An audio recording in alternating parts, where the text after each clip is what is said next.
नमस्कार, आदाब। मेरे YouTube station Smita Sharma journalist में आपका स्वागत है और जहां हम बात कर रहे हैं लगातार व्लादिमीर पुतिन के इंडिया विजिट की जो तमाम जानकारियां हैं वो मैं आप लोगों तक पहुंचा रही हूं। और उनके साथ एक बड़ा डेलीगेशन, एक बड़ा प्रतिनिधिमंडल भी यहां पर भारत आया हुआ है, जिसमें बहुत अलग अलग सेक्टर्स के लोग हैं। क्योंकि आपको याद दिला दें कि इस विज़िट को एक ख़ास इकोनॉमी और बायलैटरल ट्रेड के नज़रिए से ज़्यादा पुश देने वाली विज़िट के तौर पर जो है प्रोजेक्ट किया जा रहा है सरकार की तरफ से। इसकी टाइमिंग बहुत सिग्निफिकेंट है। लेकिन बहरहाल मेरे साथ एक बहुत अहम शख्स हैं जो हैं दिल्ली वाले, लेकिन 34 साल से जो हैं आप रूसी हो चुके हैं भारतीय मूल के, दिल्ली में पले बड़े, यहाँ के DPS स्कूल में भी गए थे। राजेश शर्मा जी हैं जो दरअसल फार्मास्यूटिकल सेक्टर में एक बहुत इंपॉर्टेंट प्लेयर हैं रशिया में, और वहाँ CEO हैं वो इस वक्त एडवांस ग्रुप के साथ में। तो मॉस्को से आए हुए हैं सर आप यहाँ पर? मॉस्को से आया हूँ। सबसे पहले तो नमस्कार सबको। नमस्कार। राजेश जी, अगर सबसे पहले तो मैं शुरुआत कर सकूं, क्योंकि आपकी रूस यात्रा के बारे में, जब आप वहाँ गए थे सबसे पहले, हाँ जी, कौन सा साल था, क्यों गए थे आप रूस? मैं रशिया गया था 1991 में, अगस्त के महीने में। मेरे को वहाँ भेजा गया था, मेरे को सेट किया था as a chief of representation. Company जो श्रीराम ग्रुप की कंपनी एक उषा इंटरकॉन्टिनेंटल होती थी, उसमें मेरे को भेजा गया था as a chief of that company there. Interview हुआ मेरा, पहला ऑफिस उषा इंटरकॉन्टिनेंटल खुल रहा था, मैंने भी अपना नाम दे दिया उसमें, और उसका रिजल्ट ये हुआ कि मेरे को बोला गया कि आप रशिया जाइए, you have been selected for the job. मुझे लगा कि मैं सिर्फ 1 साल के लिए शायद रशिया में रह पाऊँगा, उसके बाद कहीं आगे जाएंगे। लेकिन आज मैं आपको बोल सकता हूँ 34 साल में मेरा वो 1 साल पूरा नहीं हुआ है आज तक। आप गए थे 1991 में, तो आप सोवियत संघ गए थे या आप रूस में गए थे? उस टाइम पे एक ट्रांजिट पीरियड चल रहा था जब सोवियत यूनियन डिसइंटीग्रेट हो रही थी और रशियन फेडरेशन क्रिएट हो रहा था। Russian federation was already there, रूस के नाम से, रसिया के नाम से, बट ये 15 भागों में बट रही थी उस टाइम पे पूरा ये सोवियत यूनियन। और वो एक टाइम था जब RSFSR के नाम से Russian federation was being acknowledged as a separate country. तो वो दौरान था मेरा, जब उस टाइम पे अगस्त का महीना था 1991। और इन 34 सालों में हर 10 साल, अगर हम 10 सालों का इसको डिवाइड करेंगे, तो हर 10 सालों में बड़े रेडिकल चेंजेस आए हैं वहाँ पे रशिया में, बट रेडिकल चांसेस भी आए हैं, रेडिकल अपॉर्चुनिटीज़ भी आई हैं जो हम यूज़ कर सकते हैं।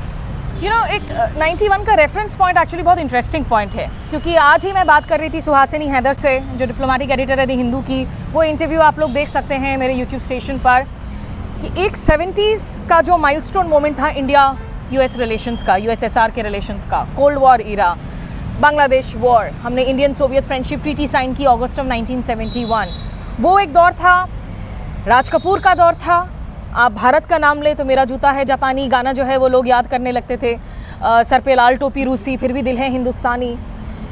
91 के बाद से या 98 के बाद से, 98 में तो क्योंकि उसके बाद अमेरिका का न्यूक्लियर बैन वगैरह, हमारे टेस्ट की वजह से बैन लगा, एक ऐसा दौर आया 2-3 दशक का, जब कहीं ना कहीं भारत और रूस के बीच रिश्ता जो है वो गवर्नमेंट टू गवर्नमेंट ज़्यादातर सीमित होने लगा। जो पीपल टू पीपल कंपोनेंट था वो ज़्यादा, उसका झुकाव अमेरिका की तरफ चला गया। ऐसा आपको महसूस हो रहा था कि लोग कम जा रहे थे? They were not looking about the Russian dream, they were thinking about the American dream. नहीं, देखिए, काफ़ी साल सोवियत यूनियन बंद रहा था, और उसके बाद जब ये खुला तो नेचुरली जहाँ पे आपने देखा नहीं किसी देश को, आप उसको देखने की कोशिश करते हैं, आप बाहर जाने की कोशिश करते हैं। 90s वो एरा था जब काफ़ी रशियंस यूरोप गए, अभी भी जाते हैं, अब तो खैर मुश्किल है उनका जाना, बट अभी तक जा रहे थे जब से 2022 तक, 2020 तक। लेकिन ये 10 साल में फिर चेंज आया जब टुवर्ड्स इंडिया, जब इंक्लिनेशन शुरू हुआ, जब उन्होंने देख लिया वहाँ पे कि कितना समझौता है, कितना आगे बढ़ रहे हैं साथ में, तो जो हमारा रिलेशन था इतने सालों का वो इंटैक्ट रहा, रशिया और इंडिया का, सोवियत यूनियन इंडिया का। एंड कई जगह पे 90s में may be it became a bit slow, but the fundamental उसमें जो जुनून था वो हमेशा रहा, वो उसको थोड़ा सा कम हुआ, बट आगे जाके वो बढ़ा। आज की तारीख में एक इंडियन अगर रशिया जाता है, वहाँ बिजनेस करने में कितनी आसानी होती है, क्या चुनौतियाँ होते हैं सर?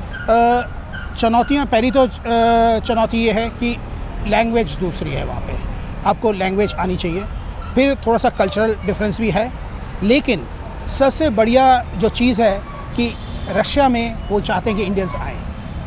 रशिया में वो चाहते हैं कि इंडियंस अपना व्यापार करें, अपने परिवार। अब अगर आप देखेंगे आज की डेट में जितने भी इंडियंस वहाँ पे गए हैं, उन्होंने काफ़ी लोगों ने अपना परिवार भी बनाया वहाँ पे, शादियाँ की हैं, बच्चे हुए हैं, आगे जनरेशन बढ़ी है।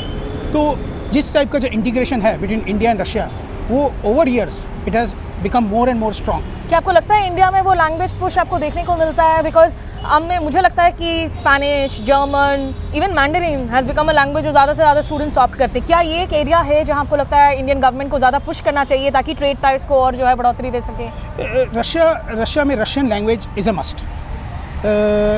अगर ये लैंग्वेज आएगी तो उसमें उसको कोई सहयोग मिल सकता है आगे जाने का। लेकिन अगर फंडामेंटली अगर जो भी वहाँ जा रहा है उसका फंडामेंटली अगर वो एजुकेशन है तो language is very easy to understand and learn. ये मैटर ऑफ टाइम है। You can for some time आप किसी इंटरप्रेटर को अपने साथ रख सकते हैं। किसी language is not the barrier. It can be slight, it can delay the process for some time, but अगर आप फंडामेंटली अपने चीज़ को जानते हैं, जो आप जिस इंडस्ट्री में जाना चाहते हैं और जो इंडस्ट्री में इंडिया स्ट्रांग है, अगर उसमें हम ज़्यादा उसमें कोशिश करें तो इसमें स्काई इज़ द लिमिट।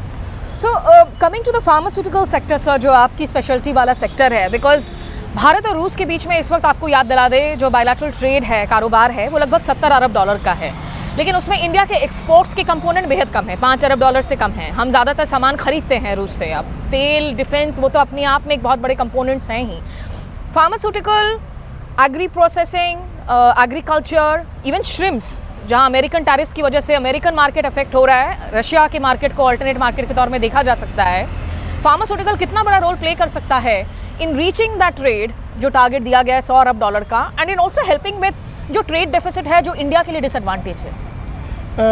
देखिए, फार्मास्यूटिकल इंडस्ट्री में India is fundamentally very strong. हमारे पास रशिया में अगर 700 प्लांट हैं तो हमारे पास 10,000 मैन्युफैक्चरिंग यूनिट्स हैं और वर्ल्ड क्लास यूनिट्स हैं। जो इंडिया का एक्सपीरियंस है फार्मास्यूटिकल इंडस्ट्री में, it can pave a very strong way in increasing this business. Now how it can happen.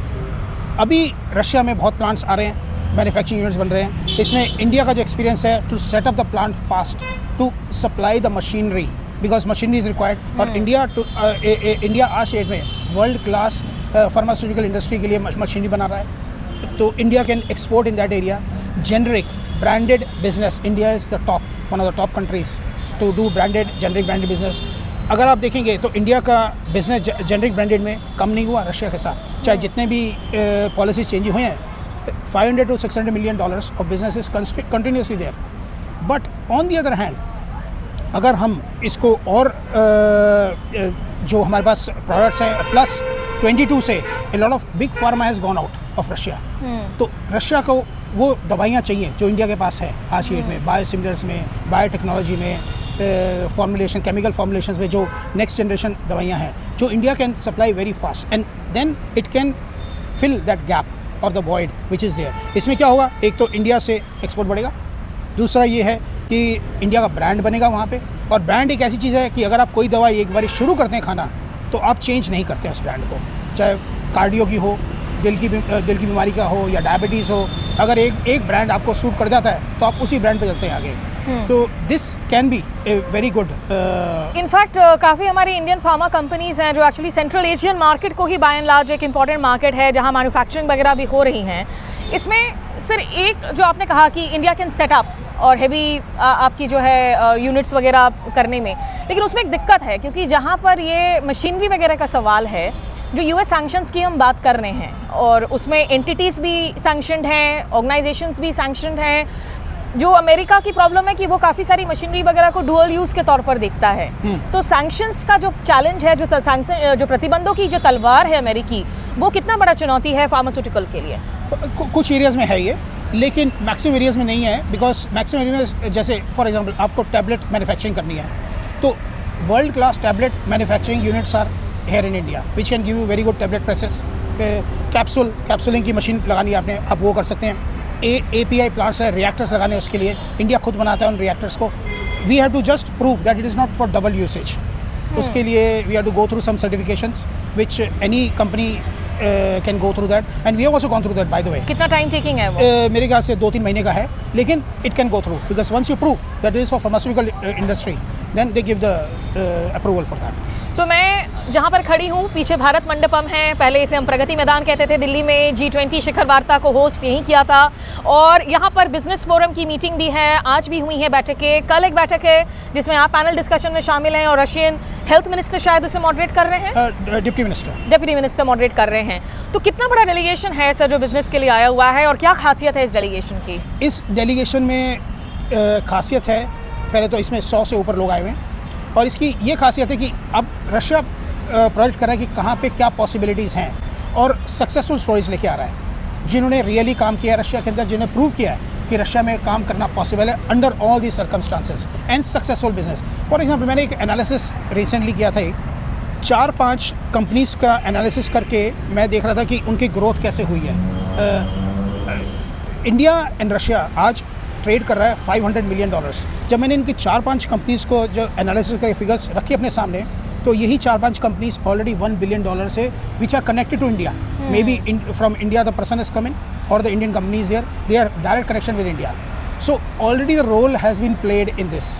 Already more than $1 billion is a turnover of these companies which are actively working for last 3-4 years in Russia. Right. Final question sir, because हालांकि एक sensitive मामला वो भी है, याद हो कि जहाँ स्किल्ड माइग्रेशन अलग है, मोबिलिटी पैक्ट साइन हो रही है दोनों गवर्नमेंट के बीच में। कुछ इंडियंस ऐसे भी हैं जो कहते हैं कि उनको डिसीव किया गया, वो कुछ और काम के लिए रशिया गए थे, उनको फ्रंट लाइन पर लेकर जाया गया। युद्ध से आपकी ज़िंदगी कैसे बदली है पिछले 2022 के बाद से? मैंने एक इंटरेस्टिंग फिनोमिना ऑब्जर्व किया है पिछले 3-4 साल में। जब भी मैं इंडिया से जाता था, दिल्ली से मॉस्को लैंड करता था, तो मॉस्को जहाज़ पूरा भरा रहता था। अच्छा। लेकिन जब लोग जहाज़ से उतरते थे तो रशिया के पासपोर्ट कंट्रोल की तरफ सिर्फ 10 या 15 लोग जाते थे, बाकी सब ट्रांजिट में थे। या यूरोप जाना है, अमेरिका जाना है। मॉस्को एक ट्रांजिट पॉइंट बन गया था। आज पिछले 3-4 साल में जो मैं देख रहा हूँ, जहाज़ वैसे ही भरा है जैसे पहले भरा हुआ था, लेकिन आज मैक्सिमम लोग रशिया में जा रहे हैं, पासपोर्ट कंट्रोल क्लियर कर रहे हैं और वहाँ रहने के लिए जा रहे हैं। तो सिचुएशन बदल गया। तो सिचुएशन टोटली बदल गया है। लोग इंडिया से जा रहे हैं वहाँ पे और काम करने के जा रहे हैं, और ऐसा नहीं है कि उनको वापस भेजा जा रहा है। तो काफ़ी लोग आई होप, और ये फिनोमिना अभी शुरू हुआ है, इसका रिजल्ट आएगा कुछ सालों बाद, एकदम से रिजल्ट नहीं आता है किसी चीज़ का भी। तो मेरे को पूरा यकीन है कि ये जो अभी हो रहा है, इंडिया से जो लोग जा रहे हैं वहाँ पे, ये एक पेव करेंगे एक नए ट्रेंड को कि इंडियंस जो काम कर सकते हैं, जो दिल लगा के काम कर सकते हैं, जो नहीं देखता कि शनिवार कब है, रविवार कब है और 6 बजे के बाद काम नहीं करना है, वो लगा रहता है काम जब तक कि वो पूरा ना कर दे।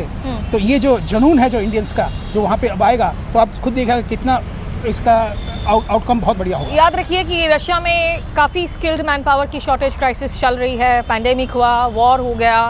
उन्होंने अभी चाइना के साथ में एक वीज़ा फ्री डिक्री साइन किया है, so Chinese can come in. China Russia partnership is very important, और इंडिया के साथ ये जो मोबिलिटी अग्रीमेंट है that will be important, plus sectors like pharmaceutical, agriculture, ताकि इस ट्रेड को आगे बढ़ाया जा सके। तो बहुत सारी दिलचस्प चीज़ें हो रही हैं। राजेश जी, बहुत शुक्रिया आपका हमारे साथ जुड़ने के लिए। Thank you. नमस्कार। और लैंग्वेज बैरियर एक चैलेंज है, और वो शायद नहीं है जब आप अमेरिका की बात करते हैं। वहाँ English is something that comes naturally, हमारे लिए तो लिंगुआ फ्रैंका है। तो इसीलिए हमने देखा कि Indian diaspora in America became such a strong powerful lobby. वो बॉन्डिंग अलग है पीपल टू पीपल की, बट चैलेंजेस हैं इस रिश्ते में, बहुत सारी हैं, और दिक्कतें भी हैं इस वॉर को लेकर। उसकी स्ट्रेटेजिक पार्ट पर दूसरे एक्सपर्ट्स के साथ लगातार बातचीत कर रही हूँ, वो भी आप देख सकते हैं। राजेश जी से एक छोटी सी बातचीत थी हमारी। Thanks sir. Thank you, all the best. आपका भी हमारे साथ जुड़ने के लिए बहुत शुक्रिया। नमस्कार, आदाब।